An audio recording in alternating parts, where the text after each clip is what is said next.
णमी दूढ़ सब सिद्धे झाड़ूतम खब दिह दिह संसारे।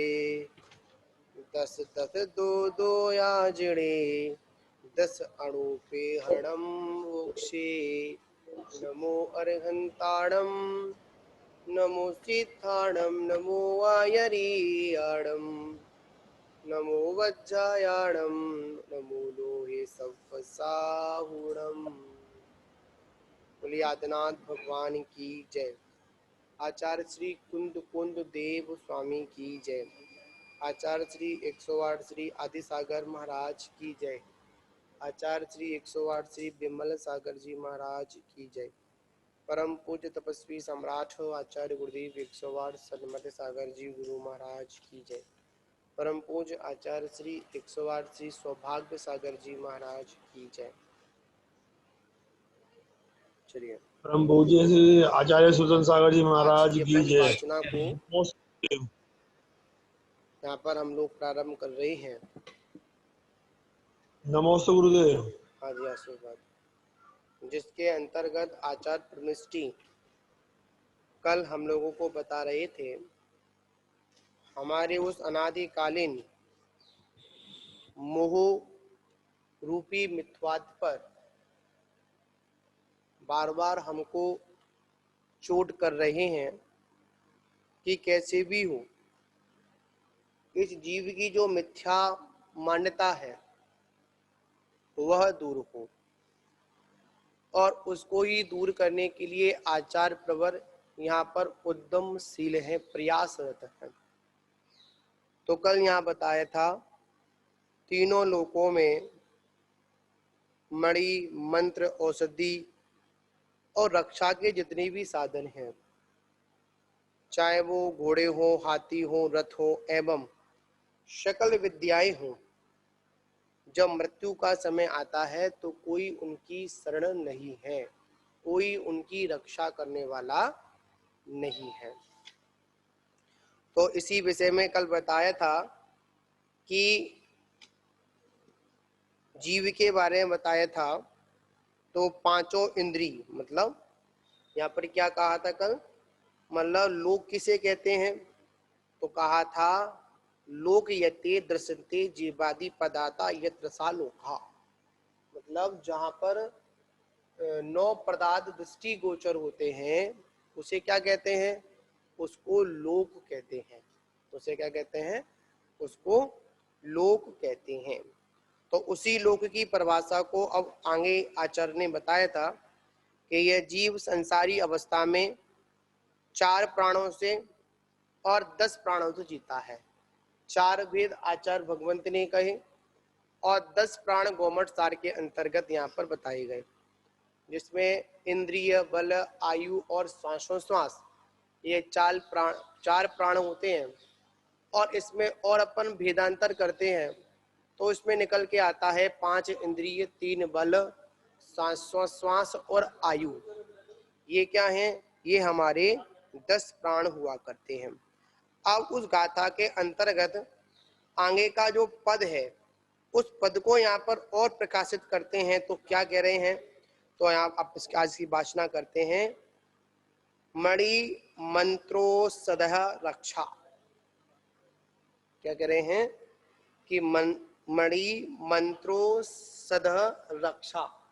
तो कह रहे हैं मणि मंत्र और औषधि और रक्षा, मतलब कह रहे हैं मणि में मणि हुआ, मंत्रो मतलब मंत्र निकाला तो ओ रह गया, तो क्या बन गया, औषधि रह गया। क्या रह गया, औषध, तो वो क्या बन गया, औषधि बन गया। क्या बन गया, औषध। उसके बाद में वा मतलब रक्षा, मतलब मणि मंत्र और औषधि ये क्या है, रक्षा नहीं कर सकते। मतलब रक्षा का मतलब अर्थ क्या होता है, रक्षा करने वाला। रक्षा का मतलब क्या होता है, रक्षा करने वाला।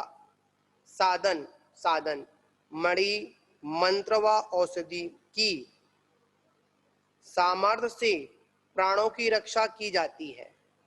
यह एक सामान्य लौकिक धारणा है कि मणि, मंत्र व औषध ये प्राण रक्षा के साधन होते हैं।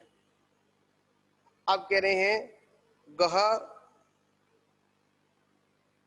हह गजराज गजरथा, मतलब घोड़े, हाथी व रथ भी प्राण रक्षक होते हैं।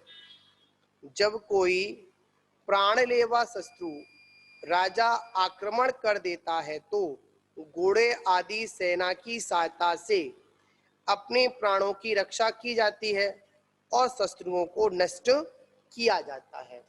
मतलब यहाँ कह रहे हैं कि लोग यहाँ कह रहे हैं लोक की धारणा है, मतलब लोक में एक सामान्यता से एक धारणा बनी हुई है कि जब ये मंत्र है, औषधि है और ये मणि है, ये क्या कर हमारे प्राणों की रक्षा करते हैं।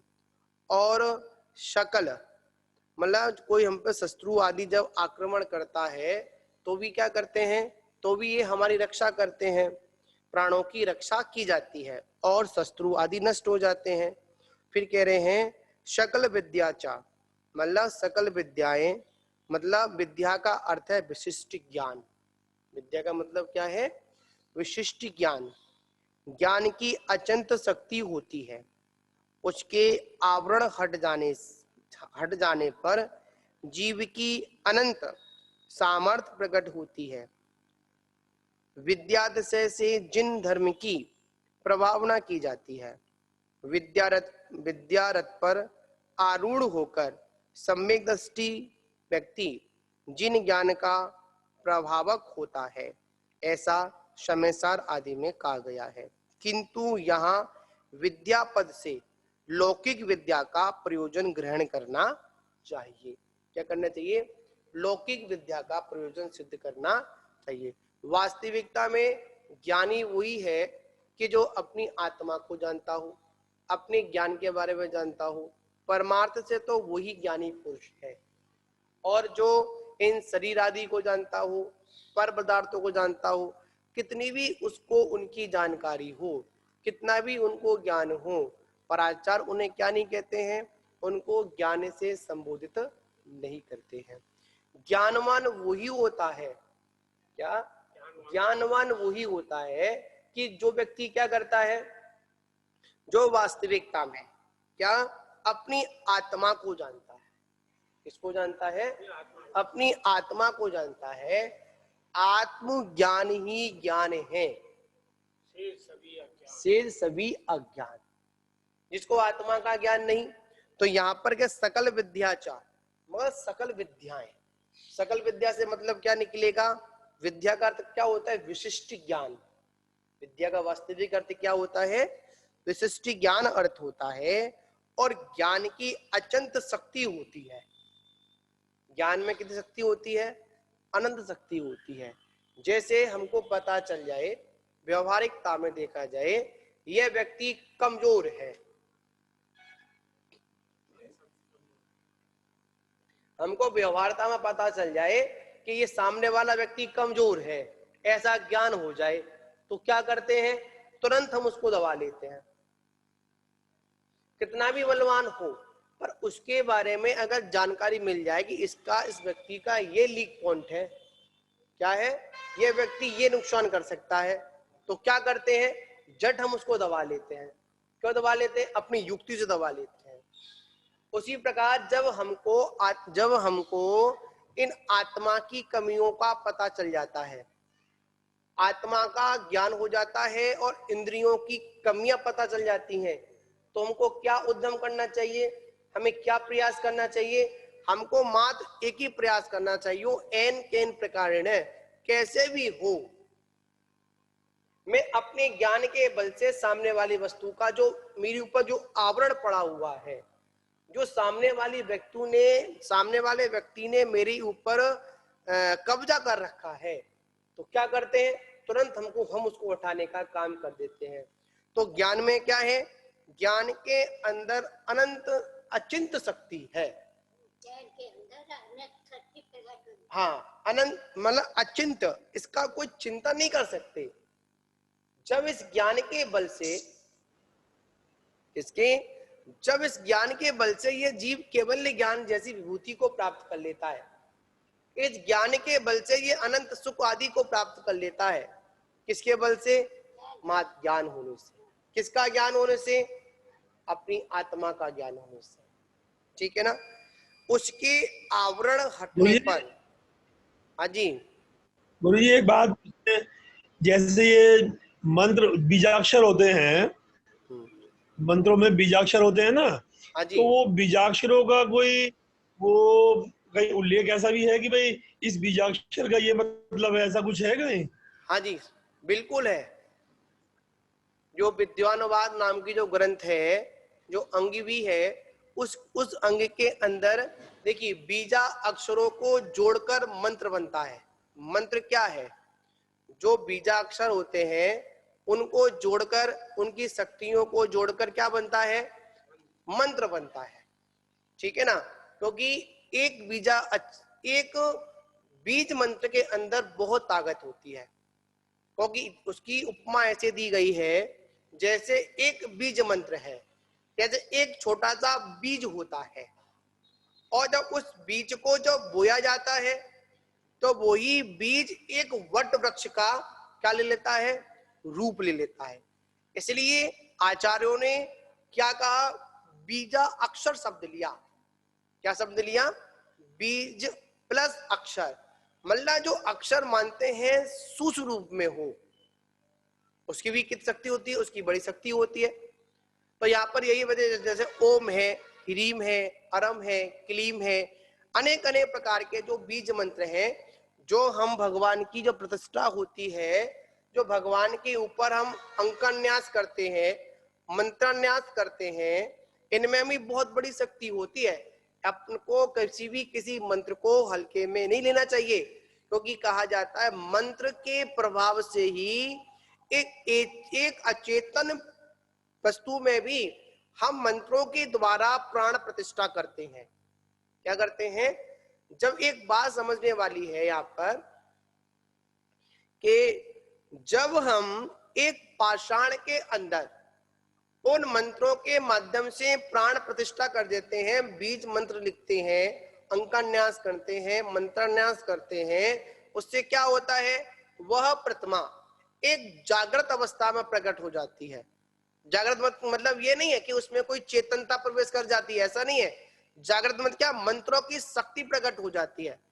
जब मंत्रों की शक्ति प्रकट हो जाती है तो आचार्य कहते हैं मंत्रों की शक्ति का इतना इतना उल्लेख है कि अगर हम इसका वर्णन पढ़ें तो कभी कभी ऐसा लगेगा इन मंत्रों में ताकत ऐसी भी होती है। अरे मंत्रों के अंदर ऐसी ऐसी ताकत है, ऐसा ऐसा उन्होंने रसायन बना लिया। किससे बनाया? मंत्रों से बनाया। जब हम मंत्रों का जाप करते हैं, क्या करते हैं? जब हम मंत्रों का जाप करते हैं, और मंत्रों का जाप करने से क्या होता है? जो हमारे अंदर एकाग्रता आती है, क्या आती है? एकाग्रता आती है। उस एकाग्रता के बल पर, मतलब उस एकाग्रता के बल पर हमारे जीवन में क्या होता है? हमारे जीवन में जो असाता वेदनी कर्म का उदय है, या कोई संकट आने वाला है, या कोई ग्रह नक्षत्र आदि की पीड़ा आदि है, तो वो क्या होता है? पहली बात तो समझ लें, अशुभ कर्म का उदय। किसका उदय? अपन मोटी मोटी बात समझे, अशुभ कर्म का उदय। और उस अशुभ कर्म का उदय नष्ट कैसे होगा? आचार्य कहते हैं दर्शनम देव देवस्य, दर्शनम पापनाशनम, और दर्शनम स्वर्ग सोपानम, दर्शन मोक्षादनम। जब जिनका दर्शन करने मात्र से सारे कर्मों की निर्जरा हो रही हो, सारे कर्म नष्ट हो रहे हो, ऐसे उन भगवान के द्वारा प्रतिपादित जो बीज मंत्र हैं, क्या हम उनकी आराधना करेंगे? क्या उससे हमारा अशुभ कर्म अशुभ कर्म नहीं टलेगा? अवश्य टलेगा। हमें क्या करना है? यहाँ पर यही बात है। अब आप कहोगे कैसे पता चलेगा टलेगा नहीं चलेगा? तो आचार्य कहते हैं अभी हम अवधि ज्ञानी नहीं है, हम मन पर्याय ज्ञानी नहीं है, हम केवल ज्ञानी नहीं है। यथार्थ में देखा जाए तो अभी हमारे पास में मति और सुप्त ज्ञान की भी पूर्णता नहीं है। क्या नहीं है? मति ज्ञान और श्रुति ज्ञान की पूर्णता नहीं है। फिर भी हम कहें कि भाई हमको हो जाएगा, नहीं। यहां पर आचार्य कहते हैं अपने पुरुषार्थ पे चलते रहो, और इसका जो विशेष वर्णन है, इसमें भक्तामर ग्रंथ है, विद्यानुवाद है, अनेक अनेक मंत्र साधना की पुस्तक हैं, उनमें ओम ह्रीम अरम झम वम अनेक मंत्र हैं, अनेक बीजाक्षर हैं, उनके अर्थ भी यहाँ पर गर्वित किए गए हैं। एक बात और आपको बता दें कि हर किसी व्यक्ति को हर कोई मंत्र सूट भी नहीं करता है, हर किसी को वो मंत्र की सिद्धि भी नहीं होती है। जैसे क्या है, 4 लोगों को मंत्र दिया, क्या 4 लोग उसको सिद्ध कर ले? नहीं।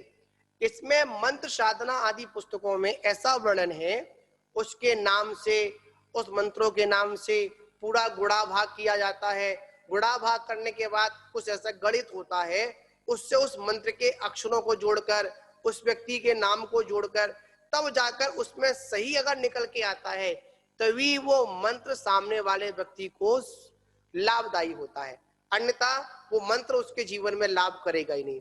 और सीधी सीधी बात है, अगर कर्म सिद्धांत पकड़ के चलेंगे तो कर्म सिद्धांत यही कहता है, जब तक उसके अशुभ कर्म का उदय है तब तक उसको ऐसे कोई साधन भी नहीं मिलेंगे। पवन जी, क्या नहीं मिलेंगे? ऐसे उनको साधन भी नहीं मिलेंगे। अगर आपके जीवन में अगर कोई सही साधन मिल रहे हैं, सही व्यवस्थाएं अगर जुट रही हैं, तो उसके पीछे निश्चित कोई ना कोई कारण ये है कि अब तुम्हारा अशुभ कर्म का उपशम होने वाला है और शुभ कर्म का आपका उदय होने वाला है। उससे पहले साधन भी नहीं मिलेंगे। कहा जाता है जब किसी की मृत्यु आती है तो कोई हॉस्पिटल, कोई वैद्य, कोई दुकान बंद मिलती है, खुली भी नहीं मिलती है। इसलिए कहा जाता मंत्रों में शक्ति बहुत है, पर हम मंत्रों की शक्ति को पहचान नहीं पाते हैं। मंत्रों की शक्ति में, मंत्रों में इतनी ताकत है, हम कोई कितनी भी वेग से अगर हवा आदि चल रही हो तो मंत्रों के प्रभाव से उसको भी हवा को परिवर्तित कर सकते हैं, ऐसी सामर्थ्य है। आचार्य कहते हैं, आपको बताऊं मैं, एक बार कहीं पर प्रतिष्ठान मतलब प्रतिष्ठा हो रही थी, ये प्रतिष्ठा वहां की है सम्मेद शिखर में हो रही थी। तो सम्मेद शिखर में ऐसी एक अनहोनी घटना हुई कि जिसमें पूरे पांडाल में आग लग गई। क्या लग गई? पूरे पांडाल में आग लग गई। ठीक है, कोई बात नहीं, आग लगी तो वहां पर इतनी भागा दौड़ी मच गई, कुछ पूछो नहीं। तो वहीं पर आचार्य श्री विमल सागर महाराज की शिष्या आरिका गरणी माताजी, विजयमती माताजी वहां पर थी। तो उन्होंने क्या किया, अपने कमंडल से पानी लेकर और किसी मंत्र की साधना कर कर, मंत्र को पढ़कर, उसके ऊपर जहां पर अग्नि थी, एक अग्नि स्तंभ नाम का मंत्र होता है, उस मंत्र को जपा और अग्नि वहां से आगे नहीं बढ़ पाई। आप देखिए, भक्तामर स्त्रोत उठा के देखिए, भक्तामर स्त्रोत में भी ऐसे ऐसे वर्णन है कि कितना भी भयंकर हाथी हो और हाथी को बस में करने का मंत्र होता है, सिंह को बस में करने का मंत्र होता है, अनेक अनेक प्रकार के वहां पर मंत्र आदि साधना का उल्लेख वहां पर भी देखा जाता है। आपको बताएं, आज आचार्य श्री विमल सागर महाराज की जन्म जयंती है, तो बड़ा एक मार्मिक एक उदाहरण आता है। आगरा में पंच कल्याणक होने थे और वो पंच कल्याणक वहां के थे, एमडी जैन कॉलेज के पंच कल्याणक थे, सुनने में आता है। तो वहां पर क्या घटना हुई थी, तो वहां पर भी ऐसी घटना हुई थी, वहां पर इतना भयंकर उपसर्ग आया कि पूरा पांडाल वगैरह में आग वगैरह वहां पर भी लग गई थी। तो उससे पूर्व में आचार्य महाराज वहां से निकले थे, उन्होंने आशीर्वाद मांगा। तो आचार्य महाराज ने कहा कि ले भाई, ये श्रीफल है। क्या है? ये श्रीफल तुमको दे रहा हूं, एक काम करना, इस श्रीफल को पांडाल के बीच में गाड़ देना। क्या कर देना? पांडाल के बीच में गाड़ देना। ठीक है, लोग ले तो गए, पर कुछ होते हैं नहीं मानने वाले लोग होते हैं, मतलब नहीं मानने का मतलब ये नहीं कि बात नहीं मानी, मतलब ये है कि विनाशकालीन विपरीत बुद्धि। अगर जहां पर विनाशता की घंटी बजती है वहां पर कितना भी कोई अच्छा बताने का प्रयास करे, फिर भी क्या होता है, कुछ भी बात हमारे समझ में नहीं आती है। होना था ऐसा, ऐसे ही होनहार थी, पुरुषार्थ में कभी नहीं थी, ऐसे ही होना था। किसी ने उस नारियल को पांडाल में नहीं गाड़ा, तो क्या हुआ, ऐसा ही होना था। निमित्त मिलने पर भी वो कार्य, निमित्त मिलने पर भी, पुरुषार्थ करने पर भी व्यवस्था में कोई परिवर्तन नहीं हुआ, पूरे पांडाल में आग लग गई। जहां तक है बहुत नुकसान भी उसमें हुआ, ठीक है ना। तो मंत्रों की शक्ति बहुत हुआ करती है। हम तो एक बात जानते हैं, उन बीज मंत्रों के द्वारा आचार्य भगवंत कहते हैं, अगर हम एक बीज मंत्र का भी अगर एकाग्रचित होकर ध्यान करते हैं तो वही मंत्र हमको केवल ज्ञान प्राप्त कराने में सहयोगी बन जाता है। काका नेमिचंद महाराज ने द्रव्य संग्रह के अंतर्गत अनेक प्रकार के मंत्र बताए। मतलब उन्होंने कहा अस्या ऊषा मंत्र का जाप, अस्या ऊषाय नमः का जाप करो, मतलब नमोकार मंत्र का जाप करो, अस्या ऊषा का जाप करो, ओम का जाप करो, अनेक प्रकार के उन्होंने मंत्रों की साधना के लिए बताया। तो मंत्रों में अचिंत शक्ति होती है, ये लोक व्यवहार में देखी जाती है, और ये तभी कार्यकारी होती है जब हमारे पुण्य कर्म का उदय होता है। सबसे पहला कार्य है हमारा पुण्य और पाप, कर्म सिद्धांत। कौन सिद्धांत? कर्म सिद्धांत। जब तक हम कर्म सिद्धांत को नहीं समझेंगे, जब तक कोई भी व्यवस्था हमको समझ में आने वाली नहीं है। हम रोज भगवान की पूजा करते हैं, रोज भगवान का अभिषेक करते हैं, रोज जिनवाणी को सुनते हैं, सारा काम करते हैं, पर एक बात बताओ, अगर तुम्हारे कर्मों का अगर उपशम क्षयोपशम क्षय नहीं हुआ, उन 7 प्रकृतियों का उपशम क्षयोपशम क्षय नहीं हुआ, तो आचार्य आपको सम्यक दृष्टि नहीं कहेंगे। क्या नहीं कहेंगे? आप वास्तविकता सम्यक दृष्टि कब है? जब आपका उन 7 प्रकृतियों का क्या हो जाए, उपशम हो जाए, क्षयोपशम हो जाए, या फिर क्षय हो जाए। मात्र भगवान को धोख लगाने से अब सम्यक दृष्टि नहीं है। क्या नहीं है? निमित्त नहीं है। क्यों निमित्त को नहीं है? निमित्त है, पर उपादान तो अपने अंदर है। अपने कर्मों मतलब अपने अंदर परिणामों को शांत कैसे करोगे? हाँ, ये भी बात पक्की है, जब तक आपके समता परिणाम नहीं होंगे, जब तक आपकी कसायों की मंदता नहीं होगी। अब एक बात और समझने वाली है, हम कभी कभी क्या करते हैं, एक चूक कर बैठते हैं। पवन जी बड़ा ध्यानपूर्वक सुनेंगे, विषय बड़ा मार्मिक विषय है। कभी कभी बाबू जी सुन रहे हैं आप? बड़ी मार्मिक बात है, समझने वाली है।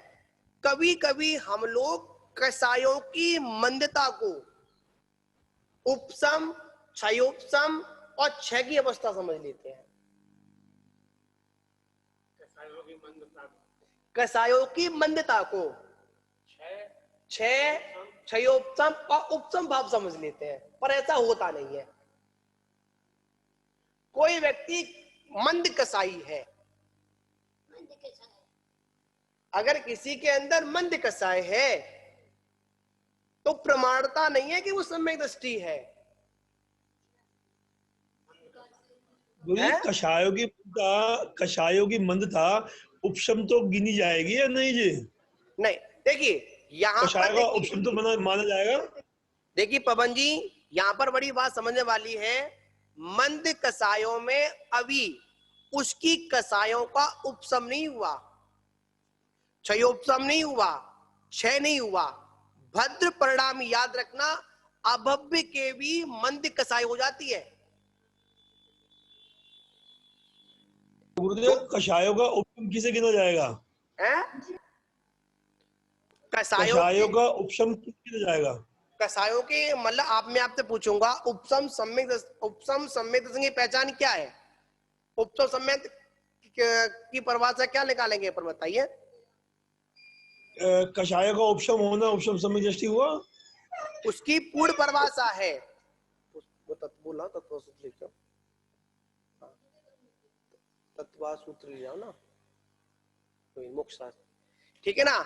आचार्य यहाँ पर कह रहे हैं अगर आपने कसायों की मंदता को उपशम भाव समझ लिया तो बहुत बड़ी चूक हो जाएगी। इस अपेक्षा से अब मतलब अवयवी को भी क्या हो जाएगा, सम्यक दर्शन हो जाएगा। फिर कसायों की मंदता का विषय अलग है और कसायों का उपशम क्षयोपशम क्षय होना वो विषय अलग है।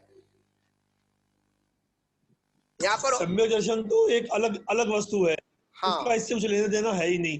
क्यों नहीं है? कषाय की बात तो ये है नहीं, क्यों नहीं है भाई, बिल्कुल है। यहाँ पर आचार हमेशा दो बात कहते हैं, आचार हमेशा एक तरफा बात नहीं कहते हैं। यहाँ पर आचार दोनों बातों को समझना पड़ेगा। यहाँ पर बात ऐसी भी है कि जब कोई जीव सम्यक दृष्टि है, कौन सा है, सम्यक दृष्टि है, तो उसका कसायों की मंदता भी हो सकती है, तीव्रता भी हो सकती है और मध्यमता भी हो सकती है।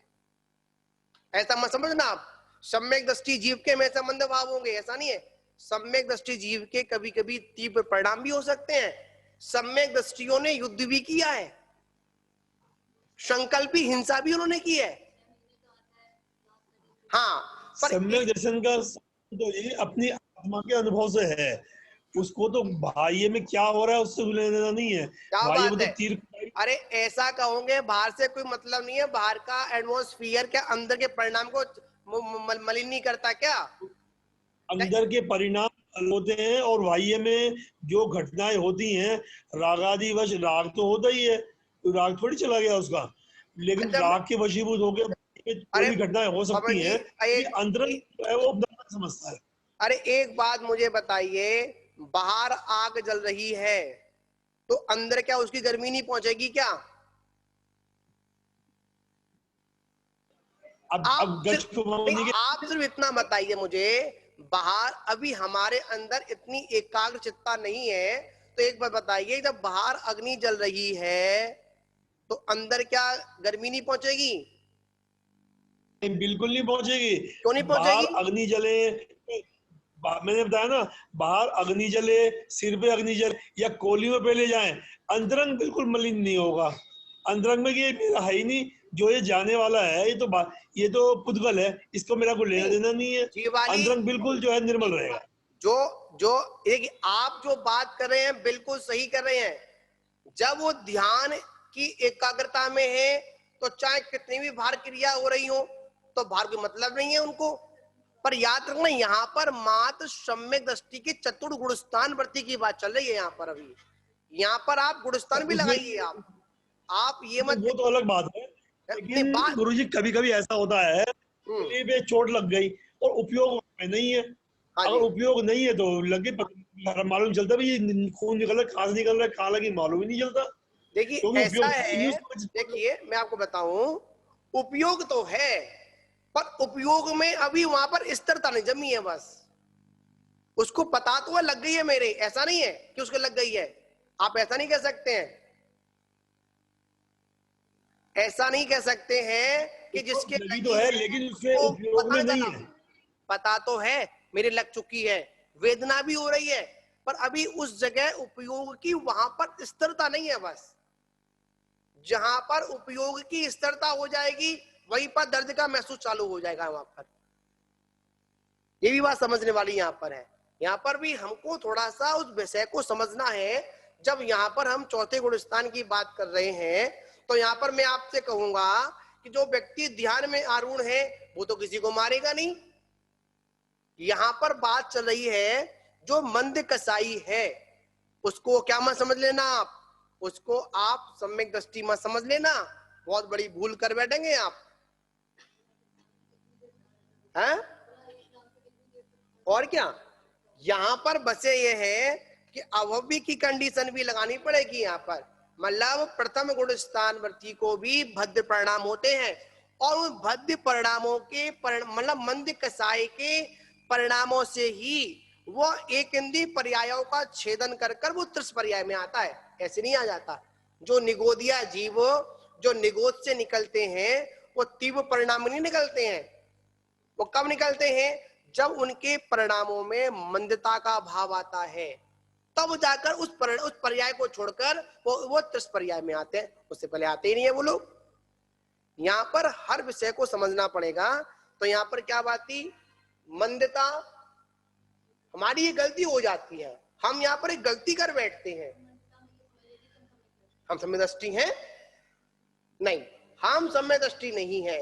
हम सम्यक दृष्टि तभी होंगे जब हमारे कर्मों की उपशम, क्षयोपशम और क्षय की स्थिति होगी, उससे पहले होगी ही नहीं। क्यों स्वरूप सागर जी? क्षय, तभी सम्यक दृष्टि है। उससे पहले सम्यक दर्शन की भूमिका तो हो सकती है।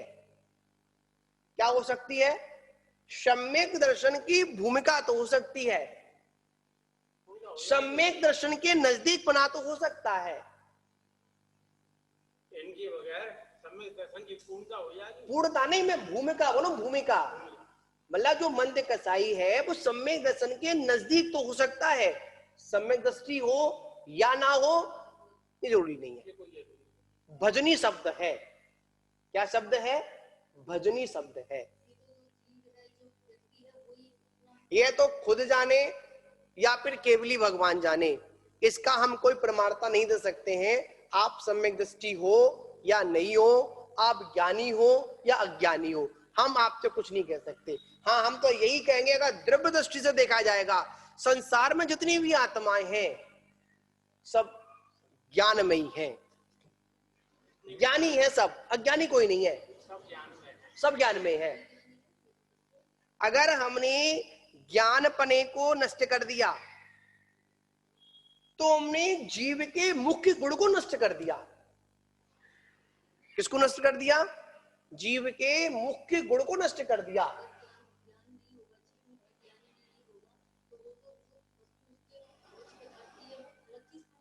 क्यों नहीं करेगा?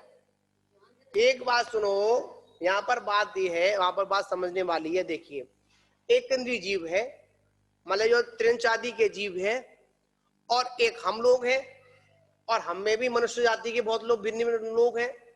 अब यहां पर ये समझ लिया है, त्रियंचों को वही वस्तु खाने को मिलती है, वही संस्कार मिलते हैं, इसलिए वो खाते हैं। अगर उनको वो संस्कार हटाकर ऐसे भी जीव हैं जो मांसाहारी होने पर भी शाकाहारी का भोजन सेवन करते हैं, ये सब किसका दोष है? एक तो पूर्व संस्कार का दोष है, एक जाति के परंपरागत दोष है।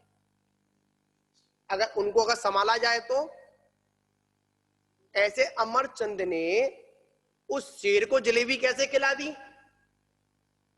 अमरचंद ने जयपुर में क्या खिला दी? कैसे खिला दी? संबोधन था, ज्ञान अवस्था थी, हो गया, उसका तो ज्ञान जागृत था ही, साथ में उस शेर का भी ज्ञान जागृत उन्होंने करा दिया। देख भाई, मैं तो भाई बकरी नहीं खिला सकता, मैं तो मांस नहीं खा सकता, मेरा जीवन नष्ट, अगर तेरे को मांस खाना तो मेरा जीवन नष्ट कर दे। क्या कर दे? मेरा जीवन नष्ट कर दे, पर अगर खाना है मेरे हाथों से तो ये जलेबी खा ले। जलेबी का थाल रख दे, जलेबी खा गया वो शेर। ये कभी कभी परंपरागत जाति परंपरा का भी संस्कार होता है, ठीक है ना। अगर अपन ये कहेंगे कि ऐसे तो भगवान महावीर के जीवन में भी हाथ में मृग था, ज्ञान जागृत हो गया, विशिष्ट ज्ञान प्राप्त हो गया, उससे क्या हुआ? तुरंत मृग छोड़कर निकल पड़ा वो। ये सारी व्यवस्था यही है कि जब तक हम क्या नहीं करेंगे, विशिष्ट ज्ञान को प्राप्त नहीं करेंगे। कौन सा ज्ञान? विशिष्ट ज्ञान। और विशिष्ट ज्ञान से मतलब क्या है? आत्मा का ज्ञान। किसका ज्ञान?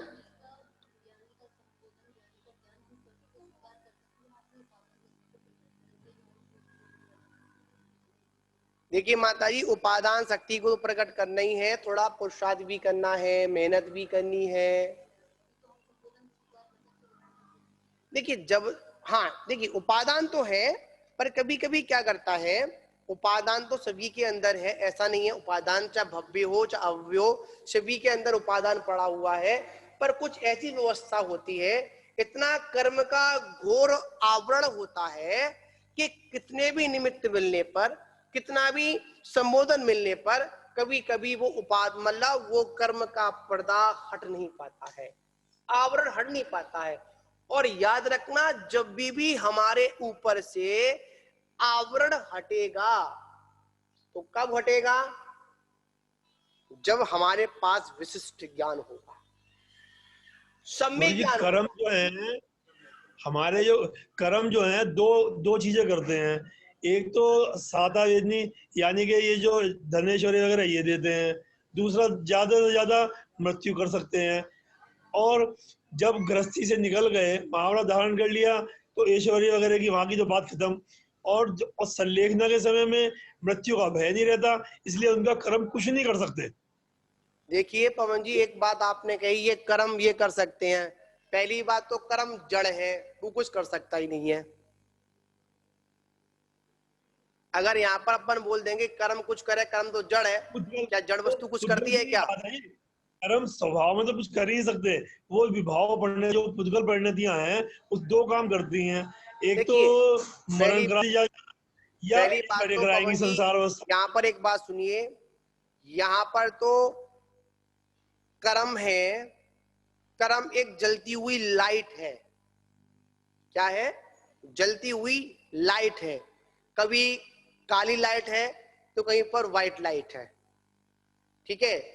और जब इस पे से आत्मा का गुजरना होता है, वैसा आत्मा रिफ्लेक्शन में उसका चमक पड़ जाती है, वो भी चमक बाहर पड़ती है। जब आत्मा अपने में हो तो चमक भी कुछ नहीं करेगी। उपयोग जब आत्मा का इनकी ओर जाता है तो आत्मा नीली काली पीली होती है। तो आत्मा का उपयोग नहीं मेरे मन जाता की है। बात है, ये बता, आपका कर्म कुछ नहीं कर सकते क्यों? आपने वो मतलब उससे बिल्कुल ही अलग हट गए, बाह्य वस्तुओं से कोई लेना देना नहीं है। स्वरूप सागर जी संलेखना की तरफ जा रहे हैं, उनका कर्म कुछ कर ही नहीं सकते क्यों? उनको मृत्यु का भय नहीं है। देखिए सीधी बात तो यहाँ पर है, कर्म से वही डरता है जो आत्मबल से कमजोर होता है। कर्म तो खड़े खड़े वहां पे ताकेंगे आप कि करें क्या, इनका कुछ कर ही नहीं पाएंगे। खड़े खड़े कुछ ही करते रहो, कर नहीं सकते कुछ। कौन कौन नहीं कर सकते? कर्म पवन जी एक बताओ बात और भाई। याद रखना, अगर कर्म कुछ नहीं कर सकते थे तो अनादि काल से संसार में तुमको रोका कौन है? ये बता दो अब बस। इसलिए उनकी तरफ ध्यान दिया, इसलिए रोके। है? वरना दरवाजे पे कोई खड़ा है, हमने ध्यान नहीं दिया। दरवाजे के ऊपर कोई भिखारी खड़ा है, हमने उसको कुछ दिया ही नहीं, देखा ही नहीं, अपने आप चला जाएगा। अरे याद रखना, कभी कभी कोई बेशरम भी भिखारी होते हैं, भारी पड़े रहते हैं, याद रखना। तो वो पड़े रहो एक, इसलिए तो जो ए, महावत अवस्था वो इधर बैठे हैं, अरे आते रहो जाते रहो, हमें क्या फर्क पड़ रहा है? अरे पड़े रहो, बिल्कुल बात सही है, पड़े रहो। वो याद रखना, कोई कोई कर्जदार ऐसे होते हैं, चलो छोड़ो भाई, कुछ नहीं फर्क पड़ता। और कुछ कर्जे वाले ऐसे होते हैं ना, वहीं बैठकर डरे, कभी तो बाहर निकलेगा। और याद रखना, और एक बात और याद रखना, और जब ये भाग सुनिए, बात सुनिए, ये आत्मा जब भी मुक्ति को प्राप्त करेगी, जब तक उन कर्मों की निर्जला नहीं कर देगी, जब तक ये आत्मा मुक्ति को प्राप्त भी नहीं करी। ये भी ये बात आप पक्की याद रखना। और एक नीतिकार कहते हैं, हमेशा शत्रु को कमजोर समझने की भूल मत करना। मानते हैं कि कर्म कमजोर है, सामने वाला व्यक्ति मानते हैं कि कर्म है कमजोर नहीं, ये भूल मत कर बैठना। मानता हूं कि मैं बहुत बड़ा, कभी कभी आत्मबल ज्यादा, अपने ऊपर कॉन्फिडेंस भी, ओवर कॉन्फिडेंस भी हमको डुबो देता है। हाँ हाँ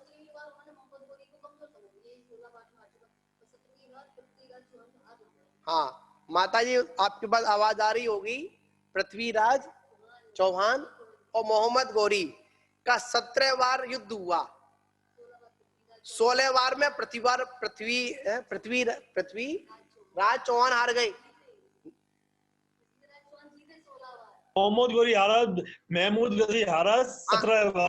भाई जो भी हो, इतिहास के पन्ने मैंने पलटे नहीं है, क्योंकि मेरा ये वाले इसमें पूछ लो जो इतिहास पूछना है, पर भारत के इतिहास से चलो खैर, माता जी की बात के जवाब मैं देता हूँ।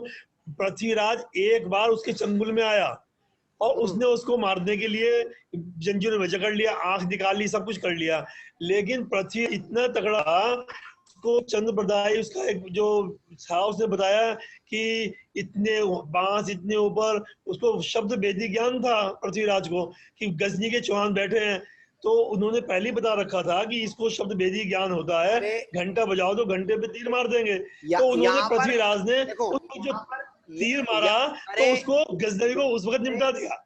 देखिए पवन जी, यहाँ पर सीधी बात है, जहां पर हमने अपने सामने वाले व्यक्ति को कमजोर समझने की भूल की, तो याद रखना सबसे बड़े कमजोर वहां पर हम बन गए। कभी भी अपने कर्म को भी किसी भी अवस्था में सामने वाले को कमजोर मत समझना। याद रखना, जहां पर आपने सामने वाले को कमजोर समझ लिया तो याद रखना आपको लताड़ लगनी है, इसको कोई रोक सकता नहीं है। मेरा मतलब उसी बात में बहुत बड़ा धोखा होने वाला है। पृथ्वीराज की बात आई थी, हाँ जी, पृथ्वीराज की बात आई थी, वो अपने आप को इतना सामर्थ्यशाली समझा, 17 बार छोड़ दिया, 18वीं बार भी उसके में फंस भी गया कर्म के जंगल में, समझ लो ना, तब भी उसमें इतनी सामर्थ्य थी कि उसको निपटा दिया। उसकी पूरी निजरा फीस के बावजूद भी करी, बंदी बनने के बावजूद भी करी। मेरा मतलब अपने आप को इतना कमजोर क्यों समझे हम? अपने को देखिए, यहाँ पर बात यही है कि अपने को कमजोर हम तब समझ लेते हैं कि सामने वाले को कमजोर समझते हैं। हमको देखिए, युद्ध करने में, लड़ाई करने में मजा उसी से आता जो बराबर का हो। कभी कायर से युद्ध का मजा नहीं आता है। यहाँ पर दोनों योद्धा हैं, इस संसार रूपी भूमि में दो योद्धा खड़े हुए हैं, एक कर्म रूपी योद्धा है, एक आत्मा रूपी योद्धा है। जहां पर, और याद रखना, कर्म परमाणु एक समय में 14 राजू गमन करने की ताकत रखता है, और आत्मा एक समय में मात्र 7 राजू गमन कर सकती है, बस 14 राजू गमन नहीं कर सकती आत्मा। शक्तिशाली कौन गमन शक्ति से? आत्मा कर्म।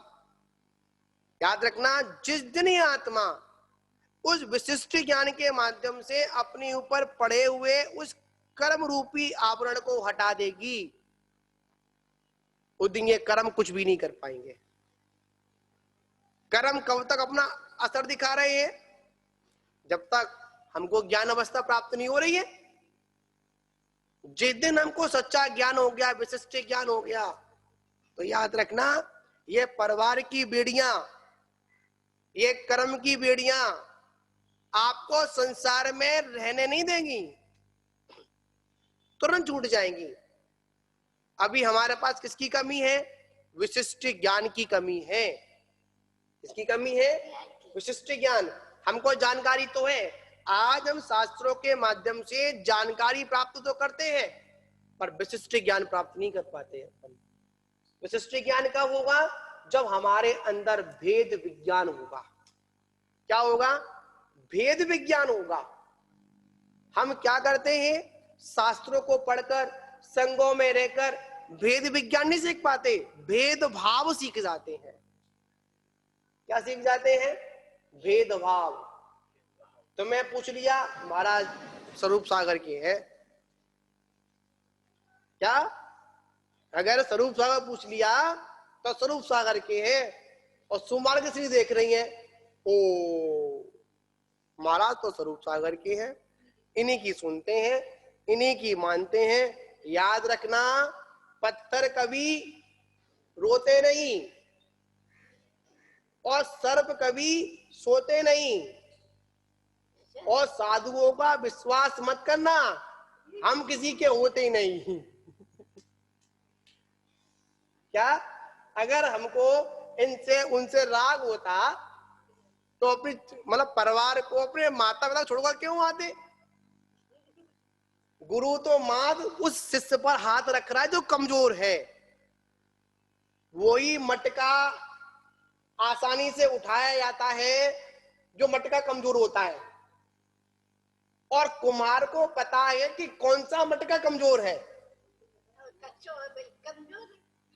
समझ में आई? कच्चे मटके को बड़े आराम से उठाते हैं, और जब मटका पक जाता है तो आराम से लात मार दो, फिर भी नहीं फूटेगा वो।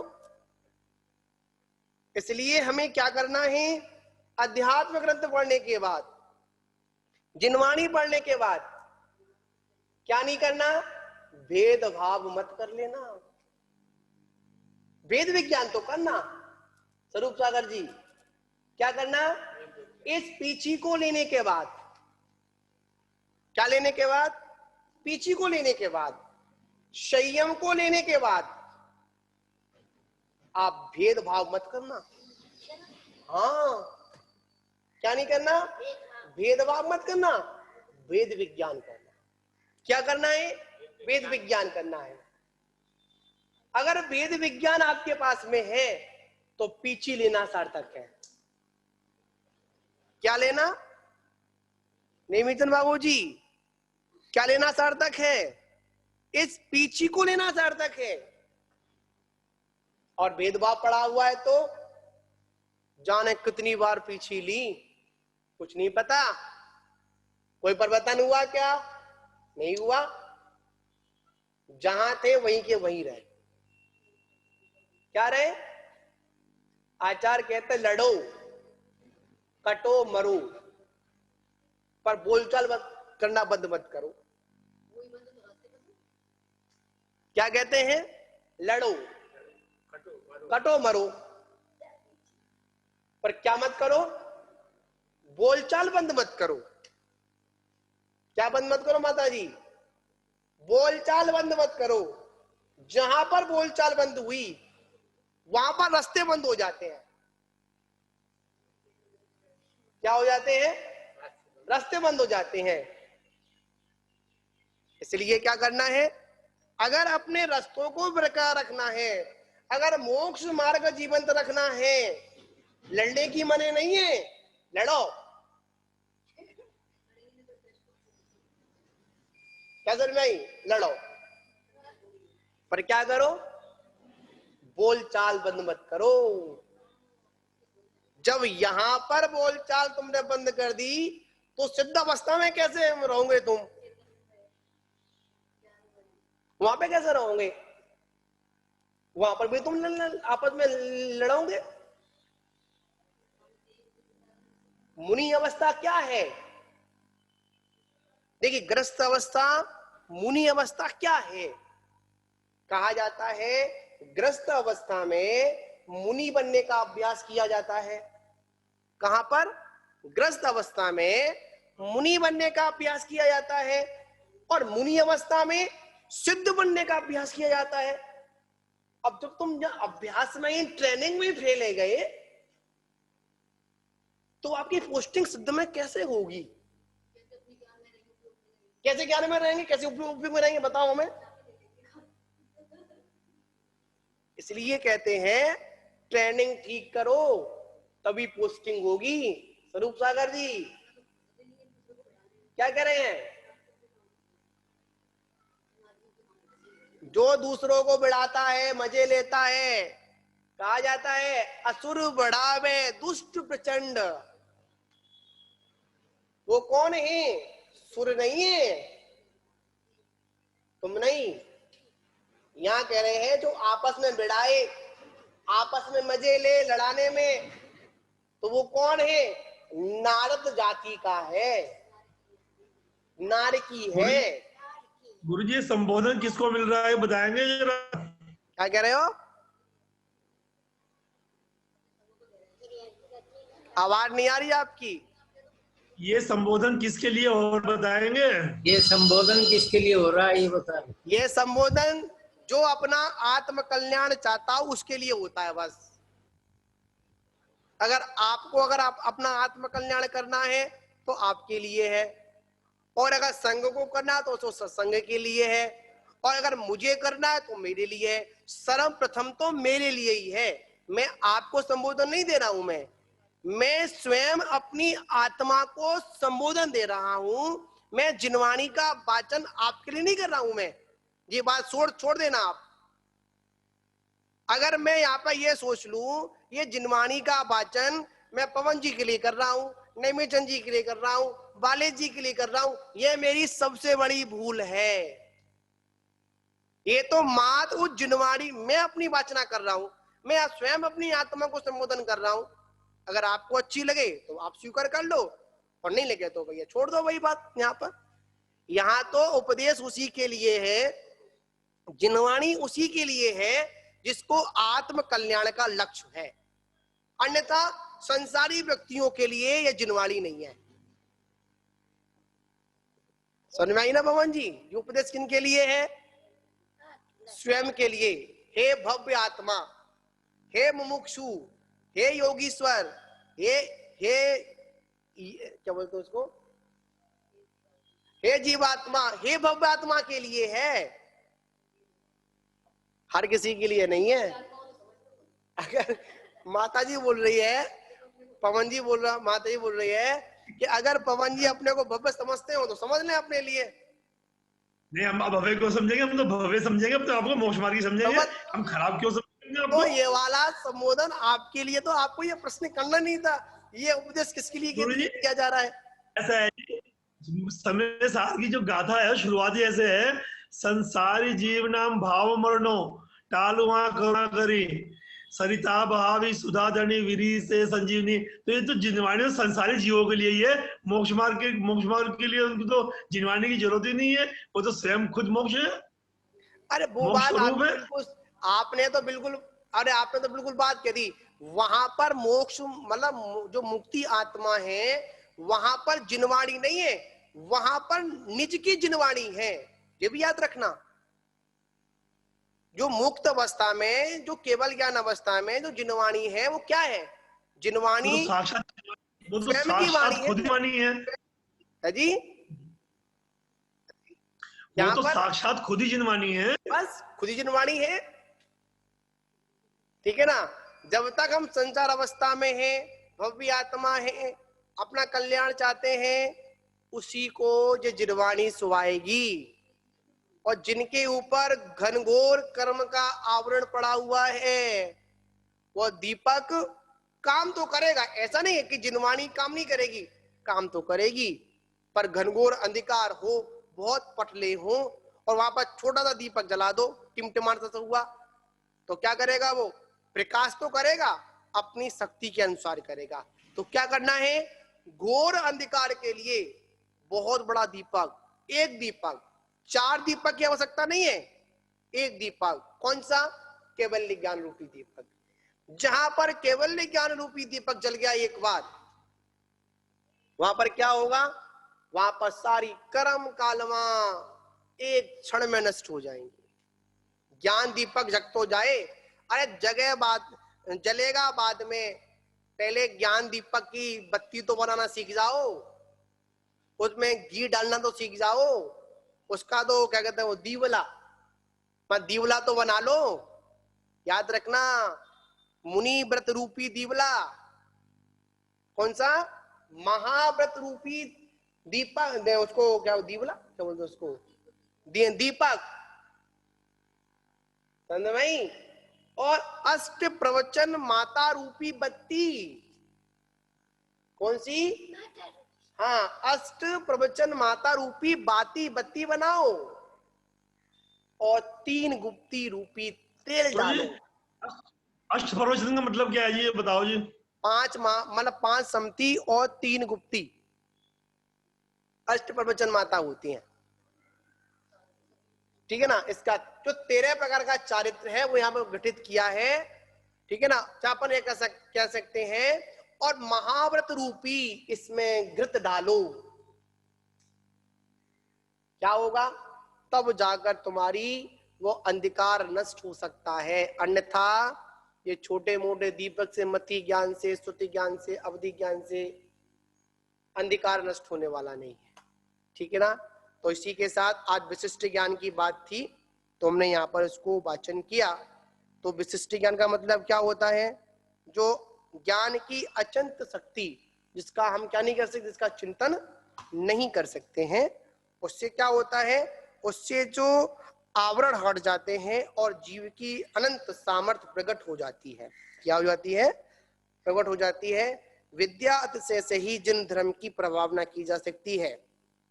किससे की जा सकती है?